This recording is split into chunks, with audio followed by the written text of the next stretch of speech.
Bueno, buenas noches. Bueno, buenas tardes. Estamos acostumbrados aquí a empezar normalmente a las 8, pero bueno, hoy empezamos a las 7. No pega decir buenas noches. Bueno, es un placer para la económica recibir aquí en nuestros salones a la Real e Ilustre Cofradía de Santa Catalina de Alejandría, a su hermano mayor, a Rafael Jaén, y a nuestro conferenciante, compañero, amigo de la universidad, Juan Carlos Castillo, cronista de Torre del Campo, todavía presidente de la Asociación de Cronistas Oficiales.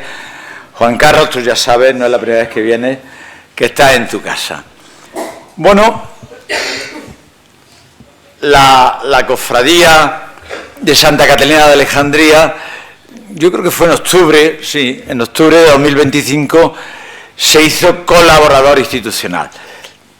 Si ven ustedes ahí en esas cartelas que tenemos colgadas, pues hay una serie de instituciones de Jaén, colegios profesionales, la universidad, la UNED, el ayuntamiento, la Diputación, Diario Jaén, imprenta, empresas privadas, que son colaboradores institucionales de la Real Sociedad Económica, en el sentido de que de alguna manera tenemos intereses comunes. ¿Cuál es el interés común? Jaén, el bienestar de su población, el fomento de la cultura, el fomento de la educación.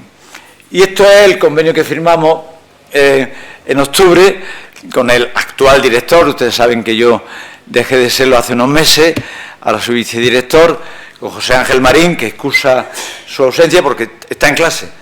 Él no tiene la suerte que yo de estar jubilado y tenía clase esta tarde, pero se va a incorporar durante la tarde. Bueno, vamos a hacer con todos los colaboradores institucionales y también con la Real e Ilustre Cofradía de Santa Catalina de Alejandría, pues todas aquellas actividades conjuntas que redunden en esto, que redunden en la cultura, en la educación, en el bienestar de los jiennenses. Bueno, esta es la primera, y estoy seguro que no va a ser la última, ni tan siquiera de este año. Tenéis nuestros locales abiertos, cuando las fechas nos vengan bien, pues efectivamente organizamos un acto de estas características. Yo sé que aquí estáis muchos de los cofrades en activo.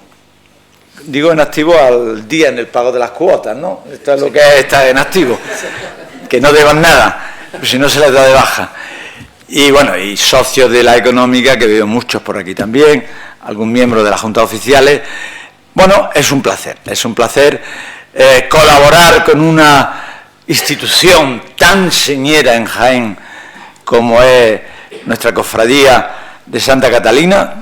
Todos hemos subido allí a comer sardinas el día de Santa Catalina, a beber cerveza, a pasarlo bien, en definitiva, a pasar un día festivo.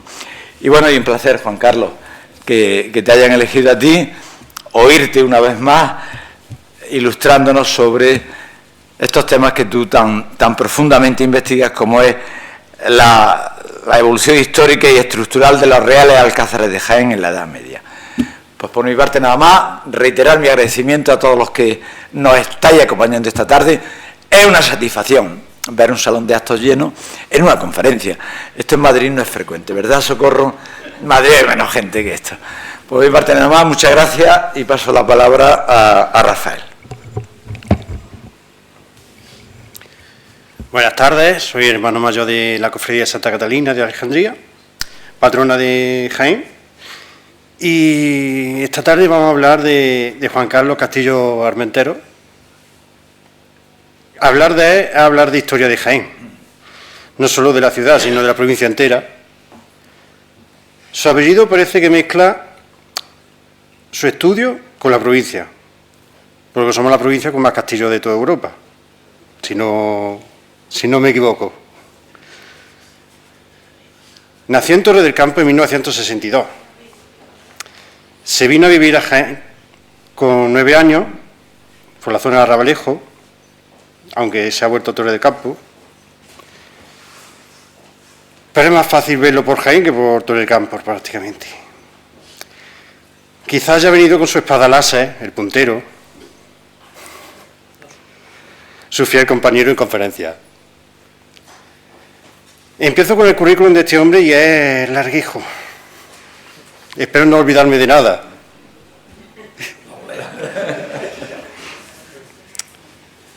Obtiene el título de licenciado en Filosofía y Letras, Geografía e Historia, en la especialidad Historia Medieval por la Universidad de Granada, doctorándose en Humanidades por la Universidad de Jaén, logrando el premio extraordinario de doctorado por la Universidad de Jaén entre 1993 y 1996, institución universitaria de la que es catedrático de Historia Medieval. En cuanto a su faceta investigadora, destaca su labor como director de diversas investigaciones arqueológicas centradas en núcleos urbanos y fortificaciones medievales de la provincia de Jaén, y cuyos resultados le han llevado a formar parte de varios equipos interdisciplinares que coordinan las labores de restauración y puesta en valor de esta fortaleza, y a convertirse en uno de los asesores científicos de la Ruta de los Castillos y Batallas promovidas por la Diputación Provincial. Junto a ello, su labor como director de varios proyectos encaminados al estudio del poblamiento medieval del Alto Guadalquivir. Asimismo, pertenece a varias sociedades culturales y científicas, siendo miembro de la Asociación Española de Arqueología Medieval, de la Sociedad de Estudios Medievales, de la Real Asociación Española de Cronistas, de la Asociación Nacional de Amigos de los Castillos. Finalmente, habría que destacar su labor en la gestión de la Universidad de Jaén, donde ha ocupado varios cargos, como los de secretario de la Facultad de Humanidades y Ciencias de la Educación, director del Departamento de Territorio y Patrimonio Histórico y director del Departamento de Patrimonio Histórico hasta abril de 2007, fecha en la que fue nombrado vicerrector de la Ordenación Académica, Innovación Docente y Profesorado, renovando su cargo en el equipo de gobierno de la Universidad de Jaén en el año 2011. Al ser nombrado vicerrector de Docencia y Profesorado, cargo que se ha ocupado hasta el 23 de abril de 2015, actualmente ocupa el cargo de presidente del Comité de Dirección del Proyecto de Campus de Excelencia Internacional en Patrimonio Cultural y Natural, desarrollado por la 10 Universidades Públicas de Andalucía. Es también medalla de oro de la Villa de Torre del Campo y que también le ha nombrado cronista oficial. También tenemos que decir que es propuesto por el Ayuntamiento de Jaén como cronista oficial de la ciudad, nombramiento que lleva vacante desde el 2016. Les dejo ya con la conferencia de que a buen seguro nos brindará mucha información y más ganas de conocer nuestro patrimonio.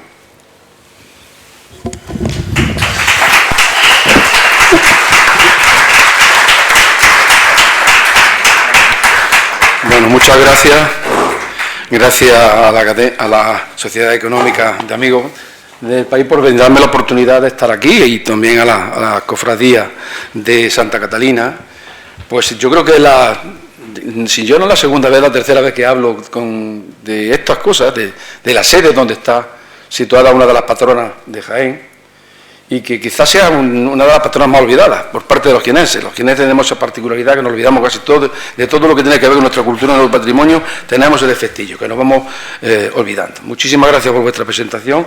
Y bueno, voy a intentar hablar un poco de algo que, como decía, ya hablé, pero que he actualizado. Y de hecho, mañana me esperan en las excavaciones del Castillo de Beguí, porque tenemos allí algunas cuestiones que todavía hay que replantearnos y formularnos. Bien, es un trabajo que no lo abarco yo solo, sino que es fruto de, como viene a ser frecuente en arqueología, fruto del trabajo y la investigación de muchos compañeros, ¿no? Muchos compañeros que nos integramos en varios institutos, varias instituciones, varios organismos y varios grupos de investigación que son los que, a fin de cuentas, han llevado a cabo estas labores que ahora estamos compilando. Los alcázares de Jaén, conocidos como el Castillo de Santa Catalina, pero realmente son los alcázares de Jaén, reales alcázares de Jaén, pues es un edificio muy emblemático que prácticamente se puede atisbar desde cualquier punto de la provincia. Recuerdo cuando estábamos excavando hace unos años, investigando en el campo de batalla de las Navas de Tolosa, como a lo lejos divisamos perfectamente los alcázares de Jaén, que tienen una posición estratégica inmejorable, creo yo, en todo lo que es nuestro Alto Guadalquivir. Esto le ha llevado a que se ha plasmado en multitud de elementos gráficos, ahí tienen algunos de ellos, desde esa reconstrucción hipotética que hace Palomino en 1787, o bien, más antiguo todavía, esa visión que hace el Anton Wingarden en el año 1567, ¿no? Pero no ha pasado desapercibido a aquellos aficionados a la fotografía que nos han dejado instantáneas tan maravillosas como la que tienen ahí y que a nosotros nos está sirviendo de enorme utilidad para poder intentar reconstruir qué es lo que ha ocurrido a lo largo de toda la historia con este tesoro que tenemos los jienenses, ¿no?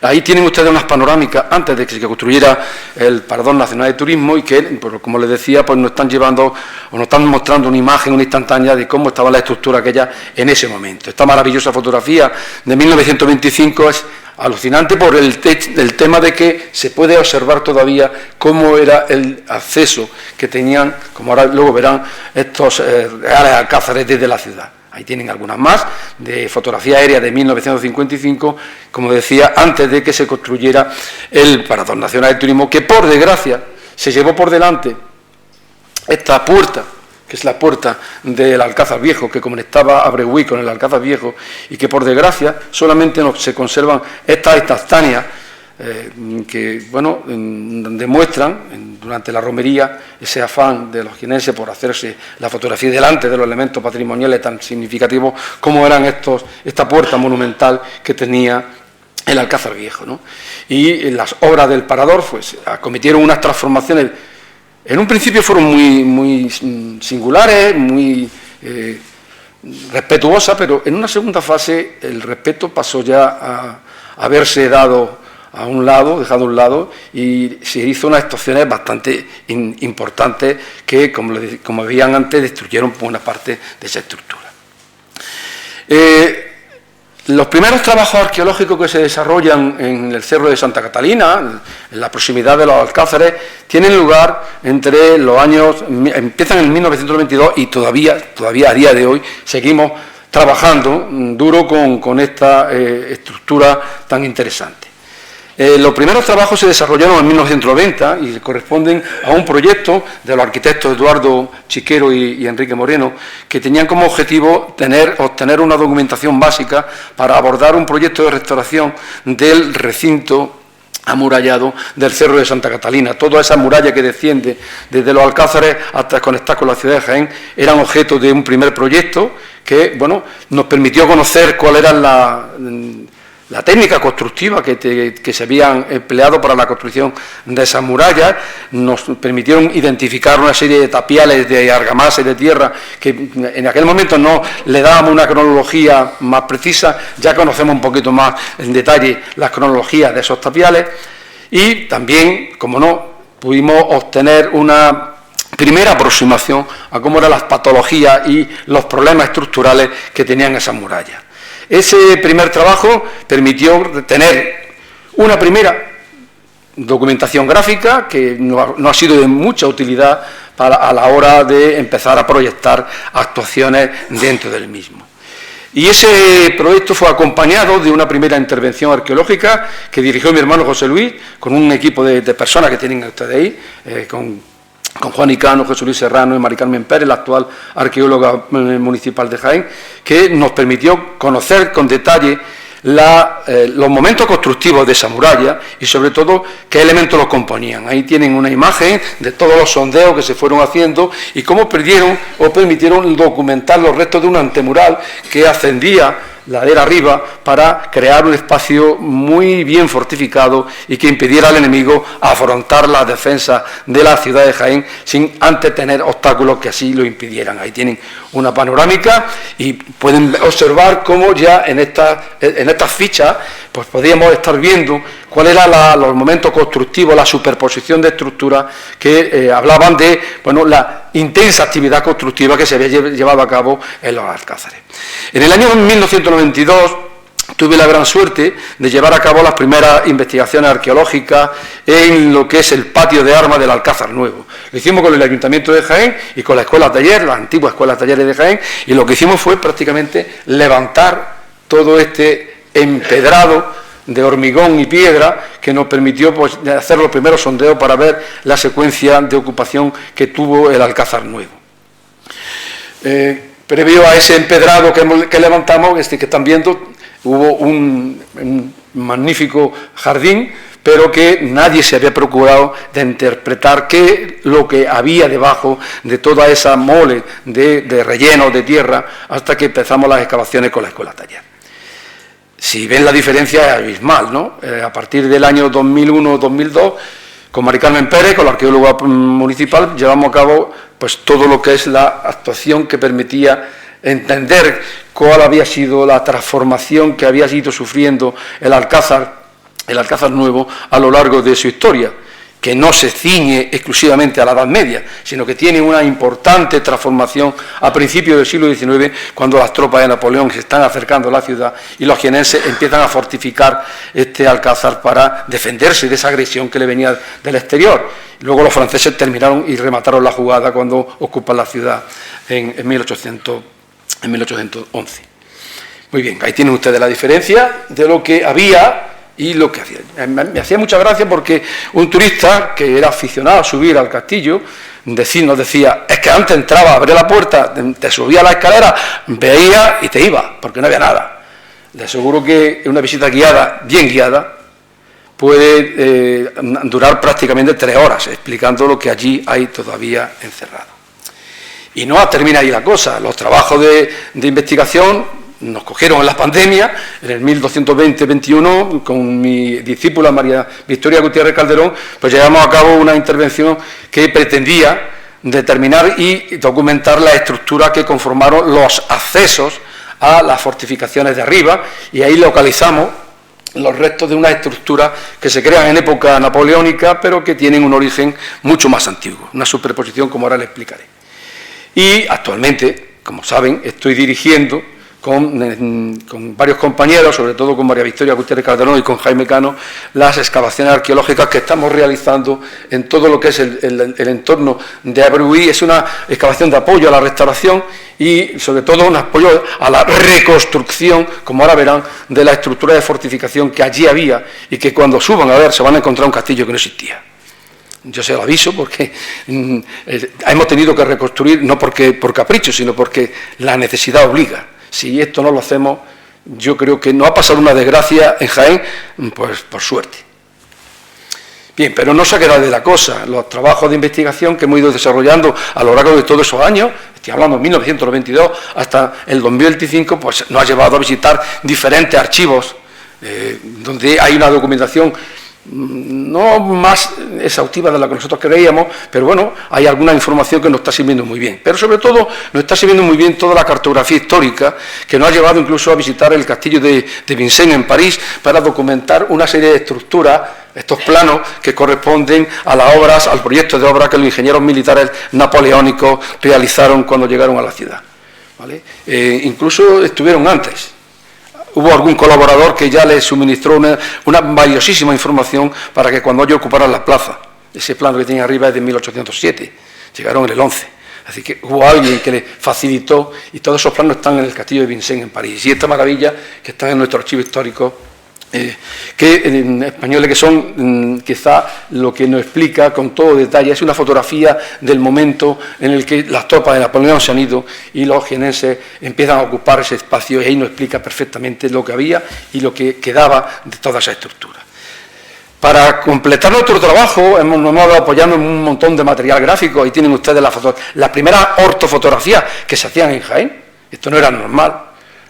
Si hay aquí compañeros arquitectos lo saben perfectamente, que no era normal que esto se hiciera, pero a nosotros esto ha sido un mundo, no ha abierto un mundo de posibilidades para entender la historia constructiva de estos elementos, ¿no?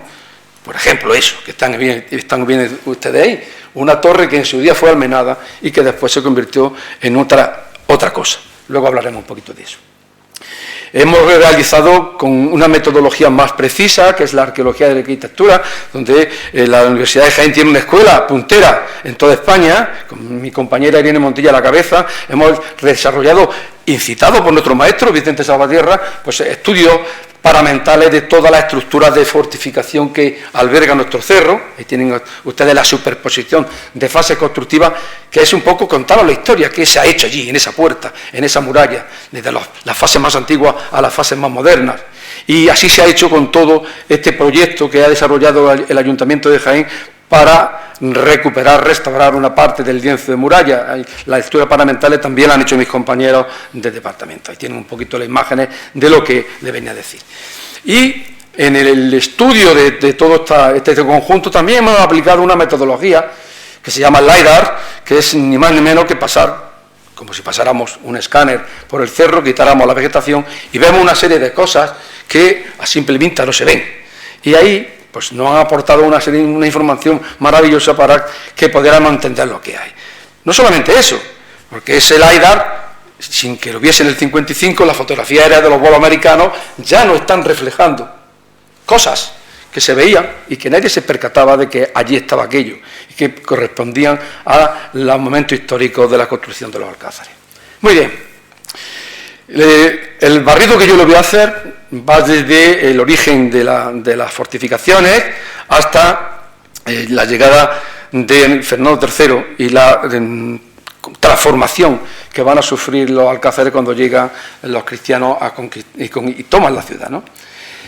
Saben ustedes que el origen de la ciudad no está arriba, sino que se encontraba en Marroquíes Bajo, en concreto en lo que conocemos como la macroaldea que hubo en su momento allí. Ahí tienen ustedes la reconstrucción que hace mi compañero Narciso Zabra, y estas son las estructuras defensivas de fortificación que conformaban esos anillos concéntricos, que no son homogéneos, no son de la misma fase, hay 5 y son de fases diferentes. Se van aclimatando, se van reparando y se van reconstruyendo.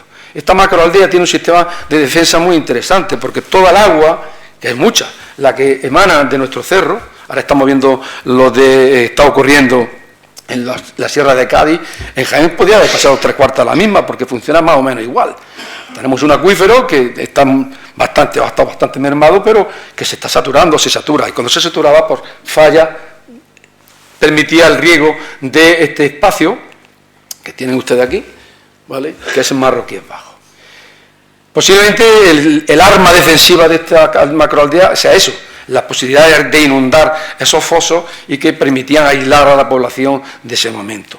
Algo tuvo que ocurrir, ahí tienen ustedes un poco dónde se emplaza Marroquíes dentro del mapa del panorama. Este es un dibujo un montaje de José Luis Serrano, que ha estudiado muy bien esta zona, ¿no? Pero a partir de 1800 a.C. se decide que esa zona de Marroquíes Bajo se abandone y la población se traslade a la cumbre del Cerro Santa Catalina, creando, pues ahí lo tienen, creando un pequeño ópida que va a ser el que dé origen, junto con Puente Tablas, a lo que es el poblamiento ibérico de esta vega del Guadalbullón tan interesante. Ahí tienen esa imagen y ahí tendríamos esa configuración. ¿Qué queda? ¿Qué sabemos de este ópidum? Pues bueno, el LiDAR nos está marcando lo que están ustedes viendo, que ahí hay unas estructuras que podrían formar parte de ese ópidum que conocemos, lo llamamos como el ópidum del olivar, que tendría esa extensión que tienen ustedes marcada ahí, y que, bueno, si superponemos el LiDAR con las fotografías actuales, pues tienen ustedes esa imagen. Estos abultamientos que vemos en el terreno, los arqueólogos tenemos esa capacidad, no sé, de intuir que se trataría posiblemente de los restos de la muralla de ese ópidum. No se ha excavado, se ha excavado solamente la parte de la muralla norte, pero esa zona está todavía, o está explorándose para en algún momento volver a excavarse y identificarse. Pero este asentamiento va a tener una importante transformación como consecuencia de los efectos de la Segunda Guerra Púnica, que saben ustedes que, bueno, parte de los ópidas de Jaén apoyaron al caballo perdedor, apoyaron a los cartagineses y por ese apoyo fueron tremendamente castigados. Los compañeros que están investigando ahora mismo en Liturgi demuestran que el ópidum ibérico de Liturgi, en Mengíbar, está absolutamente arrasado. Es como si hubiesen pasado por encima de aquel asentamiento, arrasándolo completamente, y si tiramos de la fuente, aquello fue una degollina. Prácticamente arrasaron con el asentamiento y construyeron otro emplazamiento enfrente, que es Cerro Maquiz. Bien, pues aquí pasó 3/4 de la misma. La apuesta le salió mal, hasta el extremo que lo que hacen los romanos es castigarlos, dejando el asentamiento solamente circunscrito a ese espacio más regular que están ustedes viendo ahí, y que por tanto perdería buena parte del mismo, se quedaría muy muy reducido consecuencia de ese efecto. De ese asentamiento, de esas murallas, tenemos estas imágenes.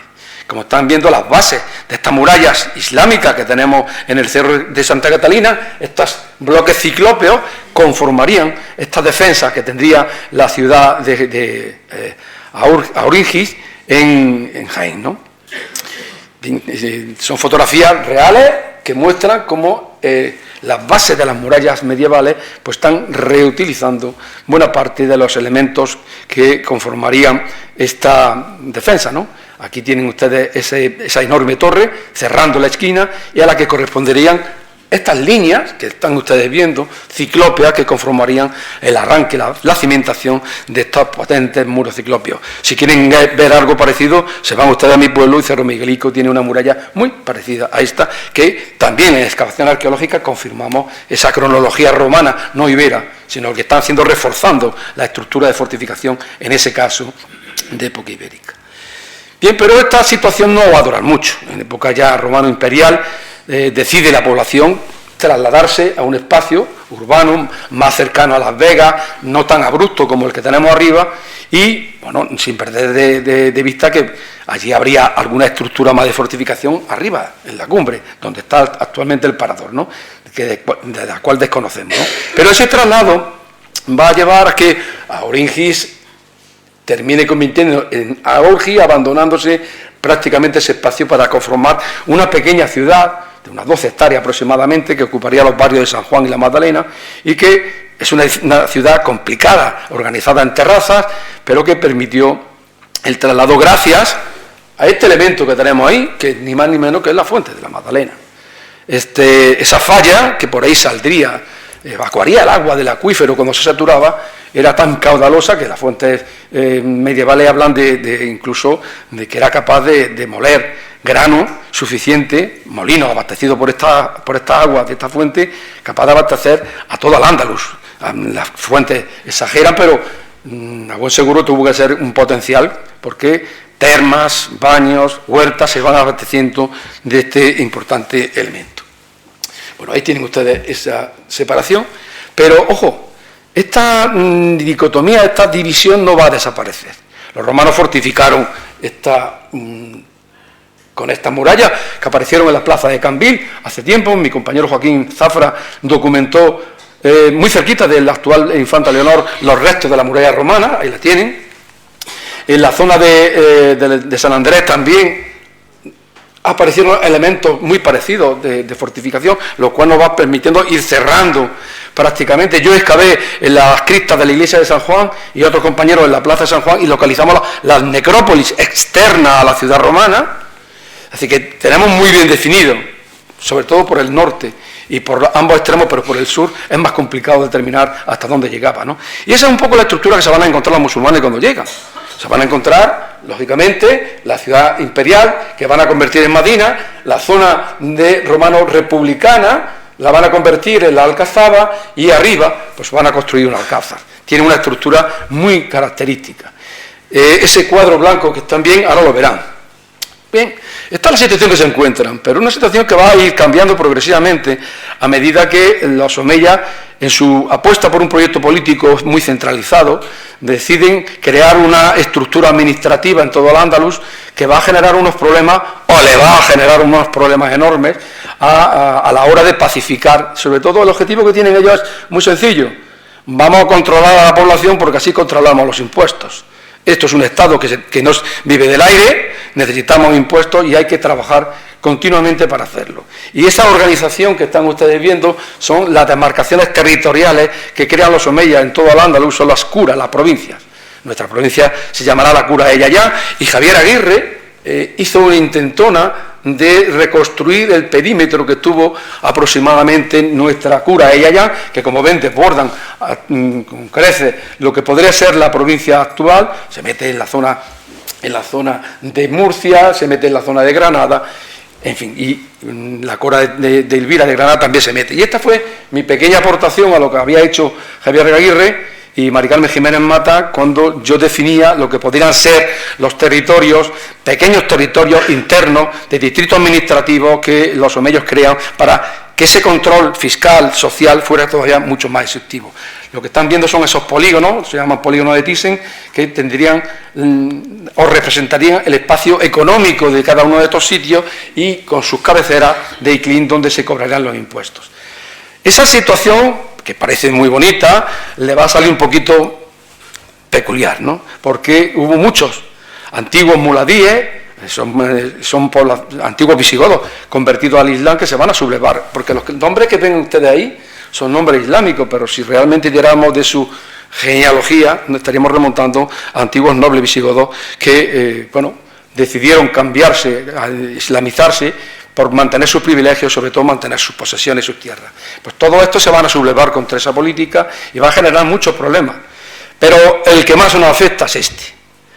En el distrito o los ICLINes de Mantisa, de La Guardia, y el distrito, el ICLIN de Wadi Abdallah, que es el río Guadalbullón, pues dos grupos árabes que tienen ustedes ahí, Ucailíes y Asadíes, se van a sublevar contra esa política y van a poner en peligro el hecho de que la ciudad más importante en este momento del Alto Guadalquivir, que es Manresa, que había sido sede episcopal, Ceca, etcétera, etcétera, quedara en manos de estos dos clanes, estos dos grupos, que incluso habían sido partidarios, habían apoyado a los omeyas desde que entraron en la península ibérica siempre.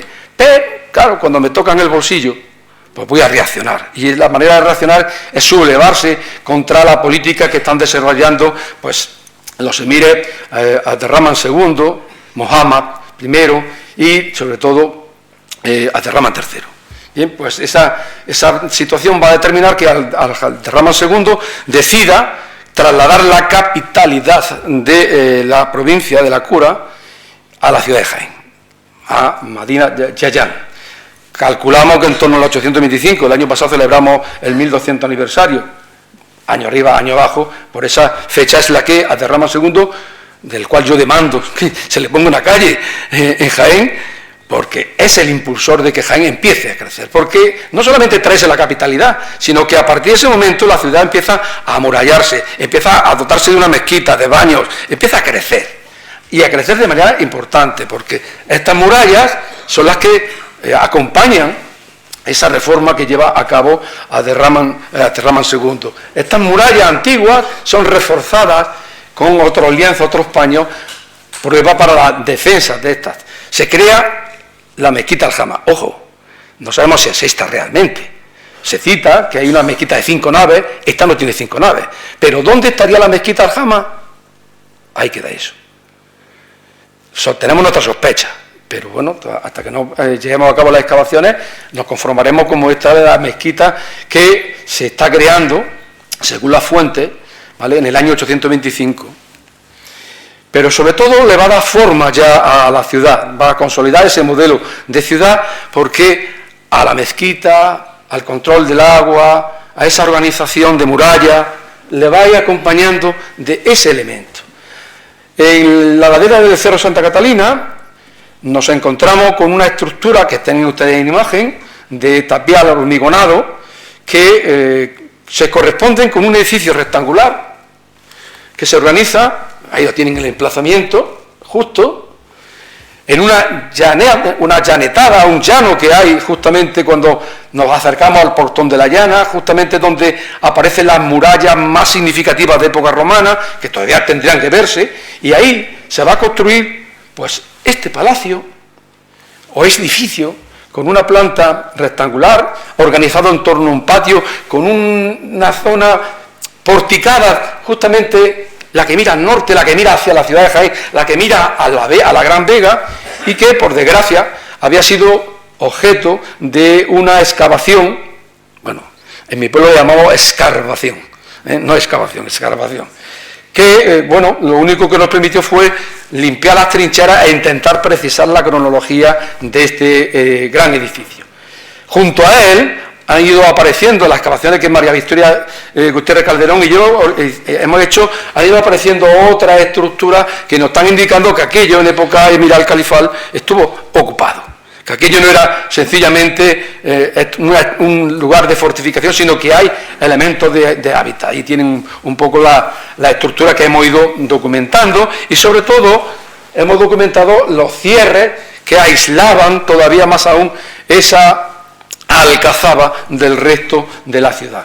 La alcazaba sería el lugar donde reside la élite política, y creemos que en este palacio, del que citan las fuentes algo de la alcazaba, en concreto es a este personaje, se llama Omar Mundín al-Jatruli al-Malají, es un bereber que se subleva contra el gobernador de la ciudad y se hace con el control de la alcazaba.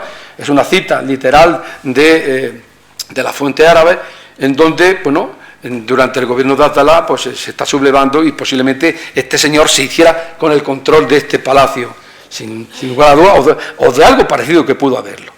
Muy bien, esta es la situación de partida. ¿Cuándo va a cambiar esto? ¿Cuándo van a crecer? ¿Cuándo se crean esa gran fortificación que tenemos en la cumbre? Pues posiblemente, y según nos están diciendo las investigaciones que estamos realizando en el cerro actualmente, nos podríamos remontar al siglo XI. Mitad del siglo XI, aproximadamente segunda mitad del siglo XI, cuando creemos que empieza a fortificarse la cumbre del Cerro Santa Catalina. ¿Y por qué se produce esto? Pues se produce porque una vez que el califato se hunde, todo Al-Ándalus se divide en multitud de reinos de taifas que no son amigos, sino que están enfrentados entre sí, y eso genera una inseguridad en nuestro entorno bastante compleja, ¿vale? Bastante interesante. Jaén no fue reino de taifas para Mainri, sino que fue territorio de disputas de distintos reinos de taifas. Es decir, Jaén fue el territorio por el que están peleando diferentes reinos de taifas vecinos. ¿Se imaginan ustedes la población de la campiña viviendo ahí? Pues buscando seguridad como fuese, ¿no? Si a eso le sumamos que nuestros vecinos del norte ya se percatan de que la situación no es la que había con Almanzor o con Abderramán III. Yo bromeo con mi alumno, siempre me gusta decirlo, porque cuando estoy dando clase, para que se le quede grabada la idea de la capacidad militar que tuvieron los ejércitos omeyas del califato, pues le digo, es que a Abderramán III o Almanzor le encanta el pulpo de aceira, y todos los veranos iban a hacer campaña, para que se hagan una idea. Era hostigante, tremendo la campaña. Luego lo vamos a tener con Fernando III, le encantaba el gazpacho, la pipirrana, y venía a hacernos la puñeta pues todos los veranos, para que se hagan una idea. Es un continuo hostigamiento de la frontera que incrementaba más aún todavía la inseguridad. Y si a eso le sumamos la llegada en 1086 de los almorávides, que pueden ser algunos de los que inician la construcción de nuestra defensa, y de los almohades, pues ya el círculo se va creando. Piensen que los cristianos ya han conquistado Toledo en el 85 y que empiezan a estar muy cerca de lo que es el Peñaperro. Y eso nos lleva a que los reyes Alfonso VII y también Alfonso VIII pues lleven a cabo unas incursiones muy interesantes que llevaron incluso a controlar determinadas plazas del Alto Guadalquivir. Si estábamos inseguros, la presencia del enemigo tan cerca complica Málaga. ¿Qué quiere decir todo esto? Porque, como pueden entender, la población islámica activa lo que es la militarización del espacio, construyendo castillos por doquier. Mi presentador decía que Jaén es una de las provincias con más fortificaciones por kilómetro cuadrado de Europa y la segunda del mundo. Lo debemos a esto, ni más ni menos, a este activo, a esta frontera tan activa que van reconstruyendo, van impulsando los pobladores del Alto Guadalquivir. Muy bien. De hecho, después de la Nava de Tolosa se está construyendo esto. ¿Se creen ustedes que todas estas fortificaciones del entorno se van a quedar esperando que vengan los cristianos a conquistarme? Rápidamente activan los mecanismos para reforzar, construir fortificaciones, torres, atalayas, almenaras. Allá donde hay un paso, un punto estratégico, allí nos vamos a encontrar. Algunos de ellos son antiguas fortificaciones romanas, incluso de la Fitna, que son vueltas a activar, ¿vale? Y el objetivo es muy sencillo, Fernando III lo tuvo muy claro: hay que controlar el territorio hasta asfixiar a las ciudades de Arjona, donde él nació, y Jaén. Bien, pues, ¿cómo se construye todo esto? Pues se construye empleando una técnica muy sencilla, que lo dominan muy bien, ellos lo dominan muy bien, que es el tapial de argamasa, Y nuestras murallas, ahí lo ven, las murallas más antiguas de Jaén, pues están hechas en tapial, bien de tierra o bien de argamasa. Es muy raro que si da un paseo por todo el recinto de muralla de la ciudad, tanto en el sur como en el norte, veamos esta estructura en tapial. Ahí tienen algunas imágenes. La estratigrafía muraria lo habla muy bien, lo expresa muy bien, lo explica muy bien. Toda esa secuencia constructiva que arrancando del 11 están empleando esta técnica. El tapial de argamasa, que como saben es hacer cajones, como si hiciéramos grandes bloques de piedra, pero claro, con un material que puede ser muy duro si empleamos mucha cal, o menos duro si esa cal es poca y utilizamos mala tierra o mala grava o lo que sea. Pues Jaén se construye así, toda la muralla de Jaén se construye así. Aparte de esa estructura que se va creando, dando una configuración, pues dada esa inseguridad que les contaba, toda la gente que vive en el campo o cerca de la ciudad, pues va a buscar el amparo. En esta época, esta inseguridad, pues prácticamente, por hacer un símil y una broma, sería lo que han hecho los Land Rover con nuestras cortijadas del entorno, ¿no? Que claro, mi suegro, mi padre utilizaba un cortijito, mi abuelo un cortijito, se iban allí temporadas, pero claro, cuando aparece el coche, ¿para qué voy a ir allí? Si yo bajo todos los días y subo a mi casa, pues buscaron la seguridad. ¿Para qué construir murallas fuera si tenemos las murallas muy cerca? Vamos a buscar el abrigo. Jaén triplica su tamaño, es decir, Jaén, de lo que era la antigua ciudad de Jaén, que era esto, ahora empieza a conformarse una nueva ciudad con un recinto muy complejo. A él pertenece la Puerta de Marto, como han demostrado las excavaciones arqueológicas. El Toba Millán de Priego está conformada con esa línea. En algunas de las imágenes los podrán ver, los tapiales que conformaban en el centro. Encontramos los tapiales que están forrados con esa mampostería que hacen los cristianos. Cuando llega la Plaza de los Huérfanos, apareció una de las puertas, la Puerta Baeza, que está construida con estas técnicas. Y bien, y si nos vamos a la zona sur, la muralla, la zona oeste, la zona este de Jaén, donde estaría la Puerta de Granada, pues 3/4 la misma, ¿lo ven? Tapiales, tapiales, tapiales, todo corresponden a esta fase constructiva. Incluso la desaparecida muralla que cerraba el conjunto del convento de la Merced, pues que cayó, sucumbió, como pueden ustedes ver ahí, hace ya tiempo, en el año 93, que recordar, y que todavía aún es posible ver cómo las casas se han ido adosando a esa estructura de fortificación que tenemos en esa zona. Pero ya tenemos una ciudad muy grande, conformada, bien defendida. Vamos a ver qué ocurre con esos alcázares. ¿Por qué se van allí? La idea es que, en un principio, todo este espacio era la alcazaba, pero la necesidad que tuvieron de espacio urbanizable, habitable, le llevó a cambiar un poco la organización de la defensa de la ciudad de Jaén. Les decía que cuando excavamos en el año 92 aparecieron los restos de este antemural, ahí lo tienen, un antemural que defiende la muralla, perfectamente organizado, adaptado a la orografía, pero no se quedó la cosa ahí. Se va a crear un camino, un importante camino que permitía llegar a la cumbre. Y si había ahí un barrio, ¿qué está pasando? Algo ha cambiado. Nosotros suponemos, ahí tienen ustedes un poco las imágenes, como el camino original llega a un punto donde se estrecha, había un primer control y vamos subiendo progresivamente hasta enlazar con las defensas que cerraban el conjunto, aislaban la entrada a los alcázares. Bueno, pues si los seguimos, ahí lo están viendo, yo se lo estoy marcando en amarillo para que lo vean un poquito más claro. El camino que permitía el acceso ha sido representado en muchos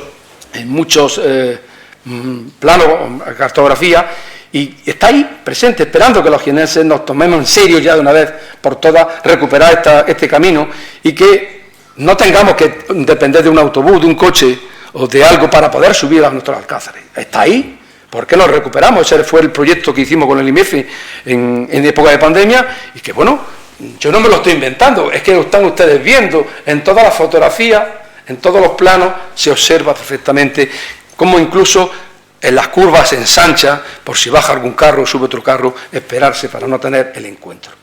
Y de ese camino tenemos esta estructura aunque son napoleónicas, están reproduciendo en parte los elementos de fortificación y de acceso más antiguos. Bien, como le decía, Jaén crece, y crece, ya lo ven, casi triplica el tamaño de la ciudad. Es el momento en que creo y pensamos que, dado que hace falta o se necesita espacio urbanizable, todo lo que era la zona del palacio empieza a llenarse de estructura. Algunas de estas las tienen ustedes aquí, en las excavaciones, así nos lo están permitiendo, lo están ustedes viendo. Se empiezan a llenar de estructuras, pero son estructuras muy sencillas, no responden a un espacio donde residiría la élite político-militar. Son casas muy toscas, muy sencillas, de cimentaciones de mampostería y alzados en tapial de tierra. Eso quiere decir que la alcazaba ha dejado de funcionar, ahí no está viviendo esa élite, porque la élite ha decidido irse arriba.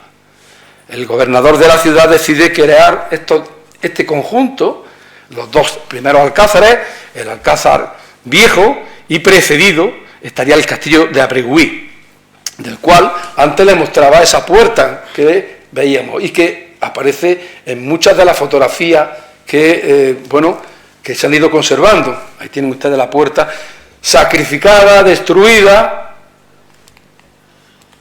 ahí la tienen ustedes, y la conexión directa que había entre Abregüí, que está a un nivel más inferior, y en los alcázares. Todo esto esa fotografía está hecha antes de que se construyera el parador. Y le adelanto, esto es lo que se van a encontrar en Abregüí cuando suban. Ahí tienen ustedes una imagen aérea de las excavaciones, de la estructura que se conserva, que estaban completamente olvidadas, y de los problemas que estamos encontrando.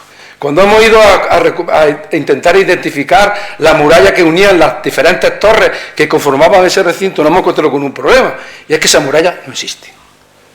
Eran tan débiles, tecnológicamente construidas, que han sucumbido. Lo que nos sorprendemos es cómo no ha habido una avalancha, porque al no existir ese freno, posiblemente podía haber perfectamente habido una avalancha. Los pinos han frenado en parte algunas cosas, no todas, pero nos ha sorprendido que en el estado de conservación que estaba esto no haya saltado por los aires y que ladera abajo hubiese bajado un enjambre de tierra, porque cuando llueve, la lluvia cae sobre el afloramiento rocoso y se filtra.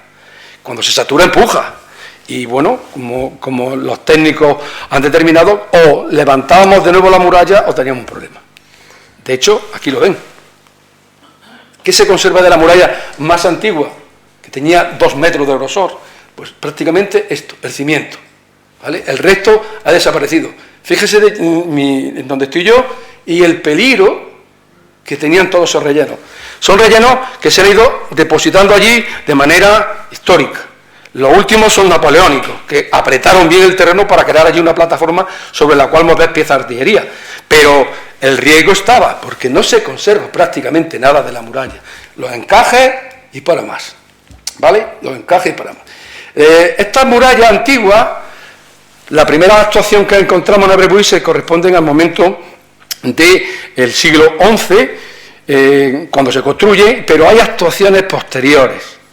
La primera creemos que es después de la conquista, de la toma de Jaén, y es que forraron las torres de tapial, las están forrando con estas mamposterías enripiadas, irregulares, con sillarejos en la esquina, que le daban seguridad. ¿Por qué hacen eso? Porque están empleándose ya, empieza a emplearse una arma que es la artillería y que las murallas de tapial pues no aguantan mucho los envites de esa artillería, ¿no? Aquí tienen ustedes lo que sería la estratigrafía que nos cuenta la muralla más antigua y una nueva muralla, si se fijan se ve muy bien, ¿no? En el perfil, que es reparada y adelgazada. Esa muralla adelgazada tiene una vara castellana de grosor, son 84-86 centímetros aproximadamente, y creemos que es una obra del condestable Iranzo. En época del condestable Iranzo hay una importante actuación de transformación y de adaptación de las defensas de Abregüí, y se limitaron a reparar y crear una nueva muralla, esta que tienen en morado más intenso, y repararon pues el daño que se había ocasionado en la obra más antigua. Es una muralla muy sencilla, la más antigua, una base de mampostería, los tapiales encima, y ellos llegaron y no hace falta tirar nada, vamos a nivelar. nivelo y sobre ese nivel construyo un muro de mampostería y levanto una muralla de tapial de tierra. Claro, no han aguantado el empuje, ni el tiempo, ni el paso del tiempo. Aquí lo tienen ustedes de nuevo. Es más, encontramos cosas peculiares, ¿no? Donde se ve perfectamente como en la mampostería, que es una mampostería encintada con ladrillo, es como si hicieran esto, atan la obra para que no se mueva ese tapial que ellos están creando en ese momento. Para que lo entiendan, una muralla de un grosor ha quedado reducido simplemente a esto, creando una especie de escalón entre medias, que ahí lo tienen ustedes. Pero la sorpresa ha sido que a medida que hemos ido investigando, nos están apareciendo una estructura muy interesante, esta que están viendo aquí se las marco, con la superposición de dos tipos de estructuras. Si no nos estamos equivocando, lo que estamos excavando allí es una torre pentagonal en proa del siglo XI, que podría tener su homóloga en el otro extremo del Alcázar Nuevo, que hasta ahí llegaba el Alcázar Viejo, y que la torre que tenemos, que llamamos Torre de la Vela, podría ser perfectamente otra torre pentagonal en proa revestida en mampostería por los cristianos cuando llegan. Yo he estado dentro de esa torre y en el interior lo que hay es una torre de tapial, pero no veo la proa, y quizá todos los alcázares de Jaén empiecen y terminen con pentagonales en proa, porque esa torre va a ser anulada con la construcción de otra torre de época almohade, de hormigón, de hormigón de cal, y luego con unos baluartes y una estructura defensiva que crea el condestable Lucas de Iranzo. Bien, esa es la torre a la que me refiero. Esa torre está amortizando, anulando esa torre pentagonal en proa que les dibujaba. Una torre que tiene una secuencia constructiva complicadísima, no lo siguiente. Ahora parece una piscina, pero no lo es, porque aquí tenemos la torre original que ha sido reforzada en varios momentos y lo verde se corresponde al momento del siglo XIX. Ahí se creó la batería de Caño Quebrado y ahí estuvieron los franceses también haciendo de las suyas. ¿Vale? Muy bien. La puerta, ese abrebuí se conectaba con el Alcázar Viejo a través de esa puerta, que es la que hemos hablado. En el Instituto Virgen del Carmen se conserva esta fotografía de lo que es la hospedería que se creó en el Parador, un edificio bastante respetuoso que dejó o permitió mantener muchas de las defensas, pero la segunda jornada fue tremenda, fue destructiva como el suelo. Se cargaron todo, prácticamente lo que quedaba en ese extremo del antiguo Alcázar. Y la sorpresa que nos llevamos en su día, ya muy conocida, fue que cuando excavamos el Alcázar Nuevo, como antes le decía, levantamos todos los empedrados, aparecieron los restos de un palacio, los restos de un edificio del cual no teníamos ninguna constancia, pero que tiene un mecanismo de funcionamiento muy sencillo. Si yo soy el que viene a traer provisiones al palacio, no necesito ver al Señor para nada, ya se encargan los sirvientes de atenderme, aquí estaría la Torre del Homenaje actualmente, ¿vale? Esta sería la Torre del Homenaje, entraría en un circuito que me llevaría a unos sótanos donde yo dejaría las provisiones. Pero si yo vengo a ver al gobernador o al que esté dirigiendo la ciudad, entraría en un espacio abierto y cerrado que me va guiando hasta alcanzar el aula, el palatium, la zona más privilegiada y que miraba hacia la campiña.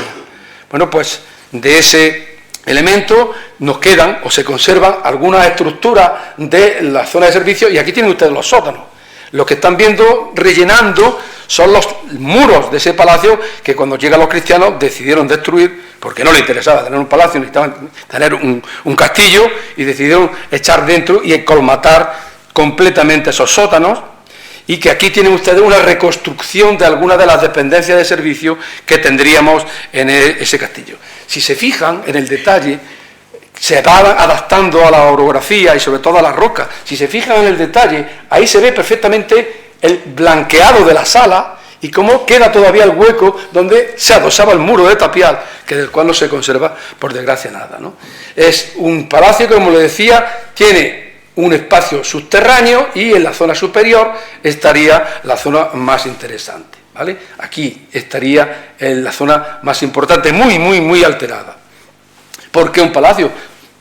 Ahí lo están ustedes viendo, in situ, documentamos lo que pudieron ser los restos del pavimento en mármol y una secuencia de yeserías decorativas que están tapando por la pobreza constructiva que tenía este palacio, porque lo que hay detrás es un muro de tierra. pues si lo ven, incluso cuando llegan los cristianos decidieron revestir para ocultar completamente toda esta riqueza. Pero lo más importante fue esto, cuando apareció los restos de esta albanega, es la entrada principal al palacio. Esta sería la parte que se vería desde dentro, mientras que esta sería la parte que se vería desde fuera. Claro, como quedó arriba, pues el agua, la incidencia, la humedad, permitió que se conservara en muy mal estado. Bien, esta es un poco la reconstrucción de ese palacio, de esa yesería, como digo, una albanega de doble puerta de arco de herradura, que se parece muchísimo, y yo no soy especialista en esto, pero se parece muchísimo a la yesería que tiene Monteagudo, en Murcia, que tiene Pino Hermoso, en Játiva, y que todas ellas tienen un autor, se llama Inmardanis, el rey lobo, y que tienen unos parecidos también enormes a estos yesos que aparecen en la Casa de la Contratación en los Reales Alcázares de Sevilla. Este es el fragmento que se documentó arriba en el castillo, ahí tienen todo el dibujo, de posiblemente formara parte de algo parecido a eso. Pero ese palacio tiene dos fases. En una fase, segunda fase, creemos que ya Almohade plenamente, se decide que todas esas dependencias que estaban en el extremo más oriental se sacrifican para crear grandes espacios de patio, y que aparte de esa transformación estructural también va aparejado un cambio iconográfico, porque las yeserías que vienen asociadas a esos niveles ya no son lo que veíamos antes, ya lo están ustedes viendo, son yesos con una decoración bastante sencilla, esquemática, ahí lo tienen, que no es lo que veíamos anteriormente, ¿no? No es esto que veíamos anteriormente, pero cuidado, que aquí hay dos técnicas de fabricación completamente diferentes. Eso nos ha llevado a pensar una teoría que está por demostrar, y es esta que le explico. Injamus es un personaje que nace en Socobos y que va a controlar todo o buena parte del Alto Guadalquivir, desde Segura de la Sierra hacia abajo. Es un andalusí, un jefe de frontera que es de los que se oponen a que los almohades vengan a hacerme las puñetas. Si yo estoy defendiendo mis intereses, por supuesto, contra los almohades. Y este señor va a contraer un pacto, un acuerdo militar con otro personaje, se llama Inmardanis, que es el rey lobo, el rey de Murcia. Y entre ellos van a controlar buena parte del Al-Ándalus en este momento. Estamos hablando de las taifas, de las últimas taifas. Muy bien, pues si esto no es así, hay un acuerdo militar, pero también un acuerdo familiar, porque Inmardanis se casa con una hija de Injamus. Estas son las maneras que tenían de llevar a cabo estos acuerdos. Qué casualidad que Inmardanis es el que está construyendo esos palacios que les mostraba antes, que se parecen tanto a Jaén. Yo no descartaríamos que incluso los mismos artesanos que trabajaban en los palacios de Inmardanis pudieran trabajar aquí en Jaén, que se trajera a los artesanos para que su suegro también se hiciera con unas estancias o unos lugares de residencia importantes, bien decorados, bien organizados, porque actúa en Segura de la Sierra, pero también actúa aquí en Jaén. Con un problema, que en el año 1169, pues yerno y suegro que deciden romper relaciones, y Injamus abraza el credo unionista, rigorista, almohade, abraza lo que se llama el tawhid. Bien, si eso es así, puede ser que el cambio estructural y el cambio iconográfico que sufre el palacio de arriba se deba a ese momento, o bien que cuando llega el almohade llevan a cabo la reforma estructural del mismo. Pero qué casualidad, le he hecho mención a esta epigrafía, que no se parece en nada a eso. Ahí la tienen ustedes, son suras del Corán, que hablan del momento en que Mahoma abandona la Meca para irse a Medina, una zona de tránsito, de movimiento, de paso. Las mismas suras del Corán que aparecen enmarcadas en los alfices de estas puertas de las grandes ciudades almohades de Marrakech o incluso de Rabat. La misma sura del Corán que está en las puertas en Jaén. Eso no quiere decir que o bien es Injamus el que coloca ese friso diciendo ya soy de los vuestros, o bien son los modelos que llevan a cabo ese cambio iconográfico tan significativo que responde muy bien al momento. No son los únicos palacios que tienen los almohades en Jaén, los otros alcázares, porque en la ciudad, el convento de Santo Domingo, ¿vale?, recogiendo esta donación que hace el rey Juan I a los dominicos, pues se están construyendo estos palacios. La arqueología está hablando mucho de eso. Estamos encontrando los restos de estos palacios y que, por suerte, actualmente, dentro del convento de Santo Domingo, mi compañera Irene Montilla y Ana Vicedo pues están documentando muy bien los restos de otro palacio que se conserva en relativas buenas condiciones y del que están apareciendo un montón de elementos decorativos que se asemejan enormemente a todo lo que teníamos en el castillo. ¿Se acuerdan ustedes de esta pieza? Pues también la tenemos aquí. Todo este puzzle que están montando ahora y que se correspondería con algo parecido a esto. Se están encontrando incluso elementos que nos están diciendo que el palacio estaba en construcción cuando se abandona.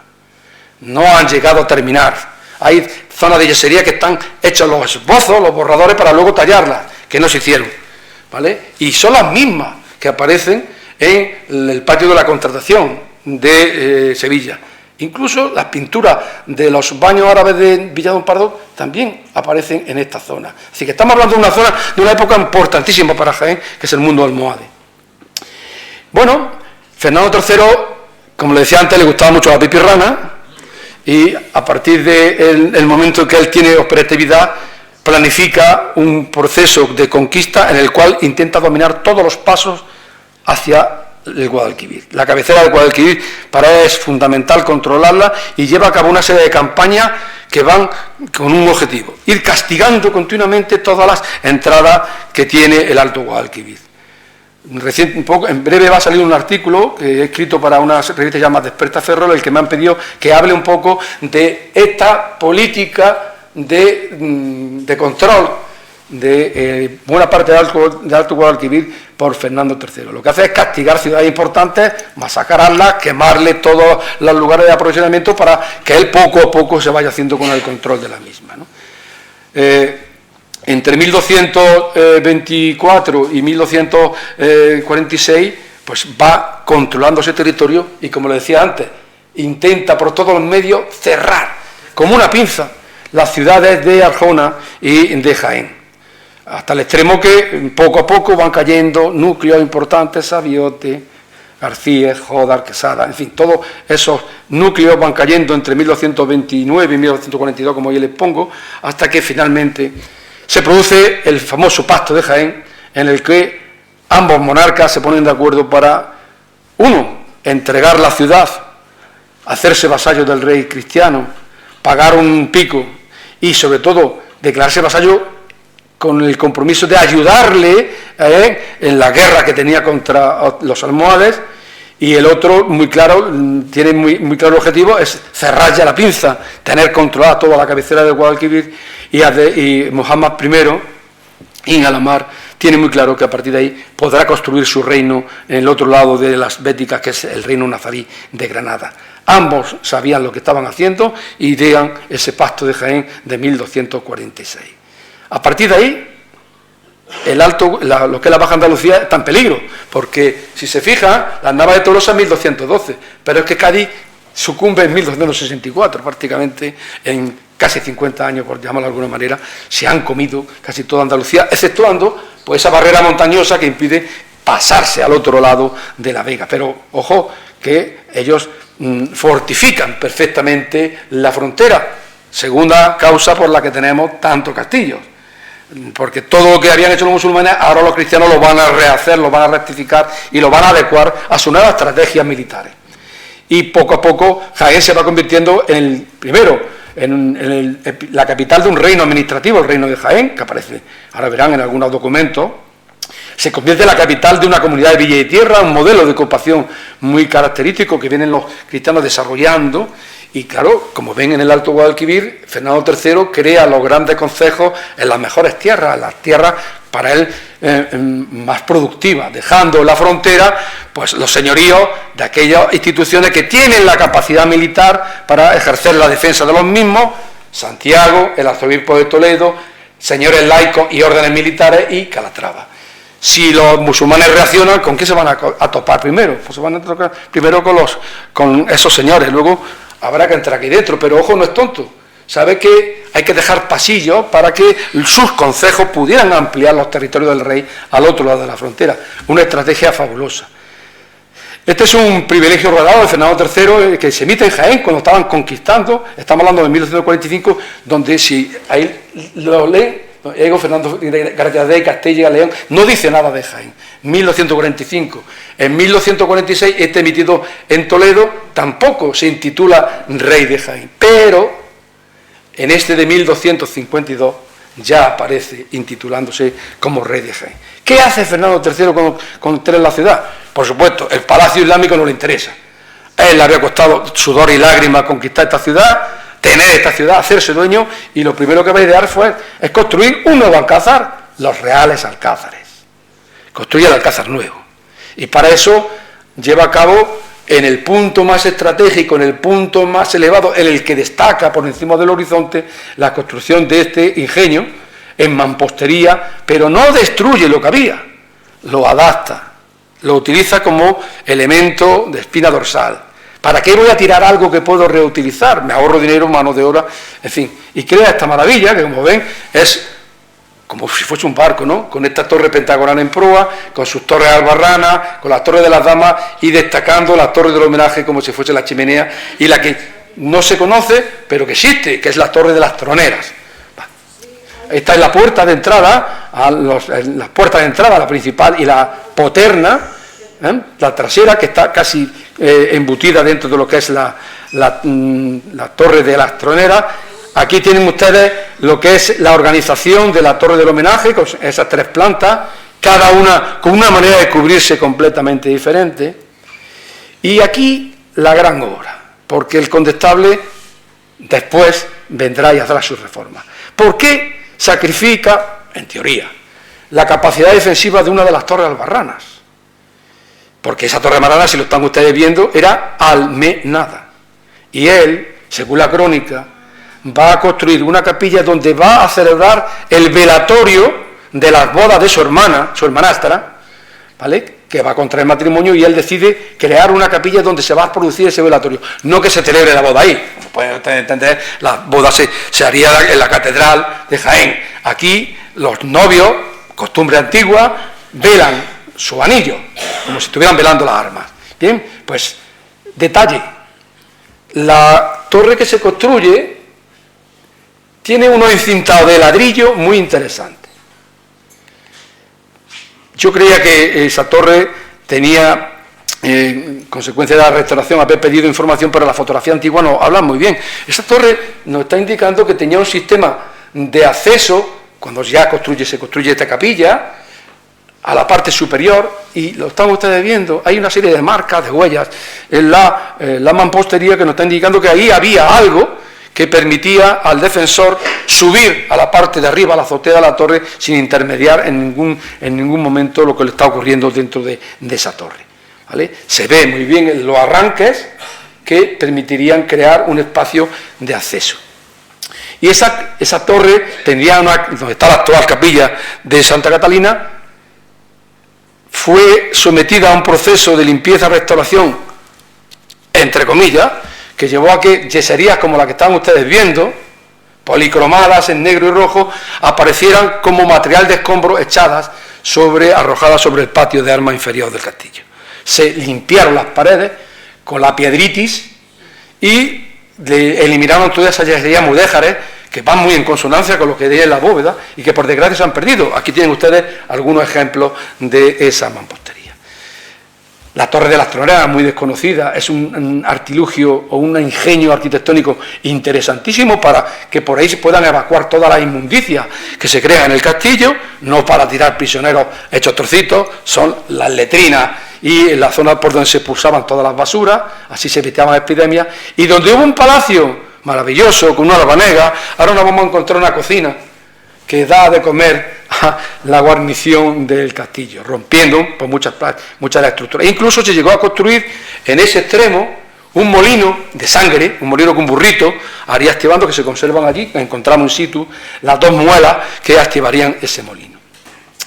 Como le decía, todo el palacio sucumbe para, con todos sus escombros, rellenar estos elementos de los sótanos que tenía ese palacio. Quedan algunos rescoldos, algunas imágenes, ahí se ven una puerta o un espacio que ha sido transformado ya en época, yo no digo cristiana, yo digo ya de las restauraciones que se hicieron cuando se actuó en el castillo. Se conservan muy bien los accesos por donde entraba el agua a las cisternas, que seguro que tienen agua ahora, ¿vale? Seguro que tienen agua a buen seguro, y la gran obra del condestable que se centra en Abreuil. Como le decía antes, la muralla más antigua, esta negra que conforma una torre pentagonal en proa, no es un capricho mío, es que, si se fijan, aquí le estoy marcando un camino, ¿lo ven? Un camino que llega aquí y nos encontramos que no tenemos una pared, ya no podemos pasar. El camino está aquí, el camino lo tienen ustedes aquí, cerrado. Es decir, en época islámica habría un camino que permitiría la entrada en Abreuil y desde ahí entrar en el Alcázar Viejo a través de esa... Bueno, pues si cuando visiten Abreuil se fijan, pero ese camino está perfectamente tallado en la roca, no es un camino para carros, es un camino para una reata de mulos, de caballería, se podía perfectamente seguir y se sigue hasta que llegamos a este elemento. Ese elemento que tienen ustedes aquí en amarillo es un enorme bastión que, si no nos estamos equivocando, lo construye el condestable Lucas Iranzo. Todo el refuerzo de Abreuil, mampostería irregular con uno encintado en ladrillo, tanto en el muro norte como en el muro sur como en el este, todo el recinto está hecho de esa fábrica y se corresponde muy bien con lo que antes les mostraba. ¿Ven ustedes los ladrillos? ¿Ven los cimientos? La obra de adelgazamiento a una vara castellana que circunda todo Abreuil, creemos que es una obra del condestable. Y va muy en consonancia con esta actuación en ladrillo que lleva a cabo la superposición de una estructura diferente que es la Torre Albarrana de Santa Catalina, ¿no? Bueno, esto es un poco lo que quería decir, explicarle el proceso. Creo que es uno de los edificios más desconocidos que tiene Jaén. No le hemos puesto los jienenses mucho interés a lo que tenemos arriba, pese a lo emblemático. Hasta tenemos una cerveza que se llama la Alcázar. Con aquellos botellines antiguos se veía perfectamente el dibujo y